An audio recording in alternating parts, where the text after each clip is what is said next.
isheen jaalle eenyummaa ishee fiduuti aadaa ishee guddisuuf oliif gadi kaatti sabboontuu Oromoo isheen yommuu goote isheen yommuu goote.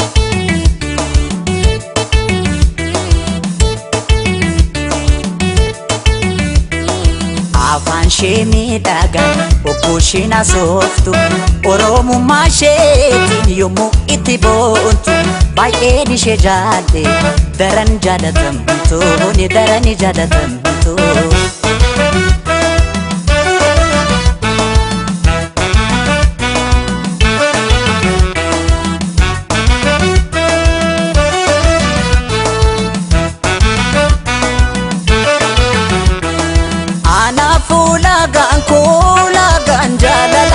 Bifafi bareedina hundumayyuu caala akkaan ishee jaallu kana godhee keessa Oromummaa isheetiin hankanumaan ibsa sabboontuu Oromoo jaalalleetu faaya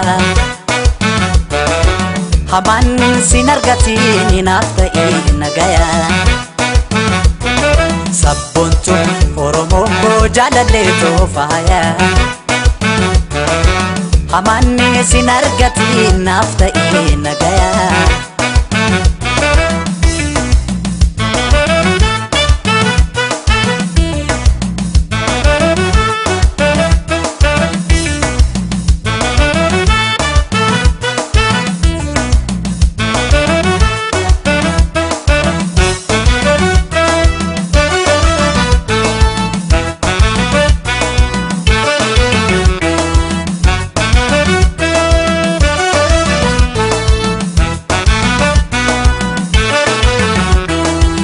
Oromummaa isheen jaalle eenyummaa ishee fiduuti aadaa ishee guddisuuf oliif gadi kaatti sabboontuu Oromoo isheen yommuu goote isheen yommuu goote.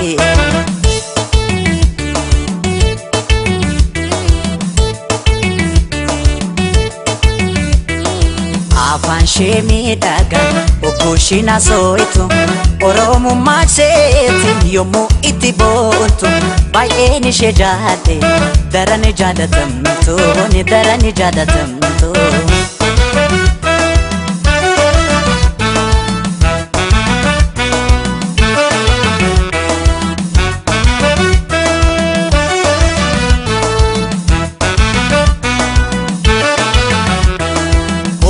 Deetaan argee yommuu irreenfattu uumaa ishee kadhattee yommuu siin deebitu uffata aadaatiin miidhagdee bareeddu tasa ishee laalee kan keessi koo gammade sabboontuu Oromoo jaalalleetu faaya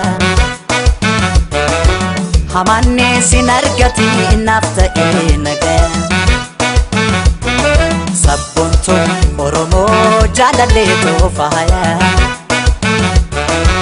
hamaan sin argatiin naaf ta'e nagaya.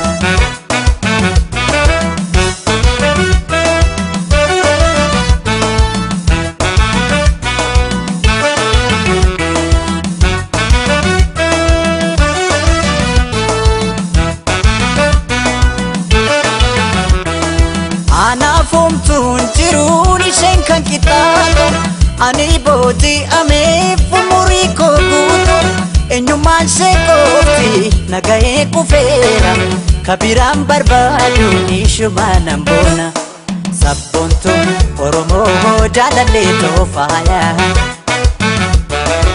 hamaan sin argatiin naaf ta'e nagaya sabboontuu Oromoo jaalalleetu faaya hamaan sin argatiin naaf ta'e nagaya.